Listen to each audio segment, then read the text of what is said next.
And we'll go over some tips and tricks on suspension. We've had some questions and take a minute on video to answer them. If you want to know how to put it on the first time, go to our other video that shows how to suspend it to the hammock.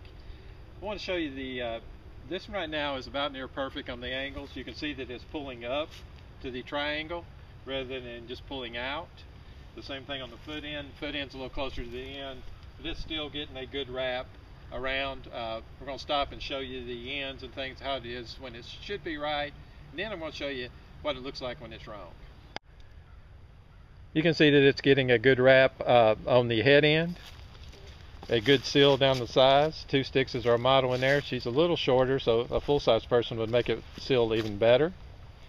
And then on the foot end, even without a draft stopper, you can see that we're getting a good seal on the end of the hammock and a good angle up. We're going to go against conventional wisdom with what we're getting ready to tell you, and this is one of the most important things with the new suspension on the LeighLo quilts. Most of the time with a diff cut quilt, the conventional wisdom is you can't pull it too tight, and everybody says tighten it up if you got the cold butt syndrome. That is not necessarily true with the new suspension, because instead of just pulling on the corners, it is pulling along the whole length of the quilt and up. It's not sliding, it's pulling, and nylon does stretch, and you can suspend this too tight. In fact, if you know you have it on, everything's matched up, the angles are right, everything, and you're feeling a little cool, the first thing to do is loosen the quilt up. I've learned this from many nights of sleeping in them. You know, if you'll come on up a little closer, I'll show you what I mean. Right now, this is where 2 sticks head is. There's plenty. I got my full loft right here. I can feel it pushing in. It takes a while to get to her head. If I take this right here and tighten it up like this, you can already see her head's already touching my finger. Just because it's the law of physics, there's a pressure point there. It's 1.1 nylon. If we put some really heavy stuff on the bottom of the quilt, you may not get that, but there's enough stretch in the nylon that you will lose some loft. Also on the bottom, right now we still have plenty full loft there, but if I go up here and pull this tight, and pull the other side tight,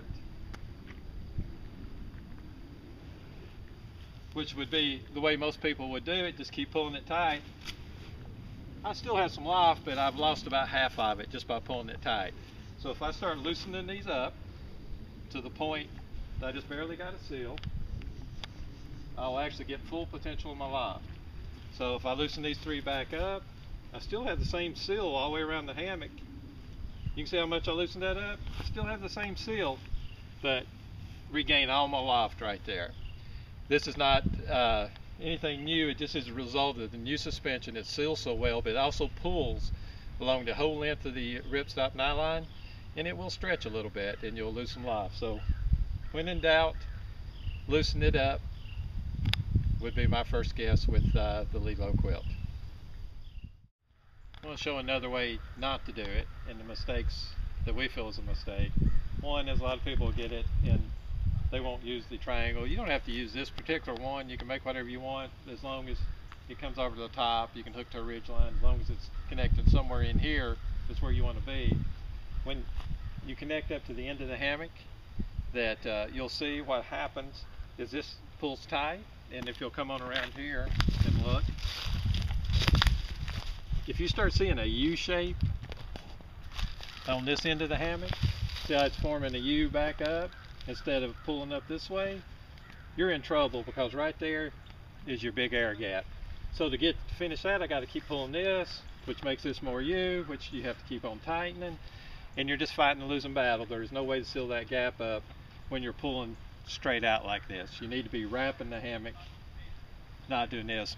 I've never used draft stoppers because I always wrap it instead of pull, but if you're hanging it this way, you would have to have a draft stopper in there all the time.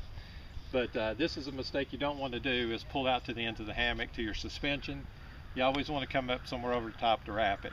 If you don't do this, you will be cold. You will have a cold butt. So if don't make this mistake right here. Find some way of bringing it up over the top.